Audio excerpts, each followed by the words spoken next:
Bharat EU trade deal को सह्य करिपारुनी America यूरोपीय संघ सहित डील पर रक्त चाउल चबाउछि ट्रंप प्रशासन कहिछि भारत सह डील करी निज विरोध रे होथबा युद्ध को यूरोप निजे ही सहाय्य करुछि। अमेरिकार अर्थ सचिव स्कॉट बेसेंट मध्य स्वाक्षरित होइतबा मुक्त व्यापार चुक्ति को कड़ा समालोचना करिसेंति। से डील को अत्यंत निराशाजनक बोली कहिसेंति एवं से डील को अत्यंत निराशाजनक कहबा सहित यूरोप निजर व्यापार स्वार्थ पई यूक्रेन को पछकु ठेली देथिबा मध्य से अभियोग करिसेंति। विवादर मूल कारण हेउछि रूसर तेल। अमेरिका चाहुथिला जे भारत रशिया ठारू तेल किनिबा बंद करू, किंतु भारत रशिया रू कंचा तेल आनी ताकू विशोधन करी यूरोप को रप्तानी करुछि। यूरोप एई तेल को किणुथबारु अमेरिका याकू विरोध करुछि।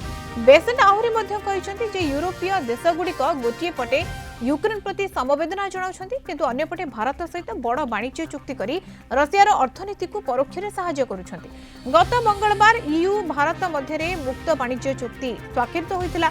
नुआ डील द्वारा गाड़ी, मद, कपड़ा एवं औषध परी सामग्री उपरे टिकस कम हेबो। अन्यपटे डील द्वारा अमेरिका उपरे भारत एवं यूरोपर निर्भरशीलता कमिबो, जहां अमेरिका को चिंतारे पकाइछि। जदियो एही समालोचना उपरे भारत किंबा यूरोपीय संघ ए पर्यंत कोनोसी प्रतिक्रिया देई नाहंती, किंतु ए घटना अमेरिका एवं यूरोप मध्यरे थिबा मतभेद को स्पष्ट करुछि। भारत पई एही चुक्ति एक बड़ विजय बोली विवेचना करा जाउछि।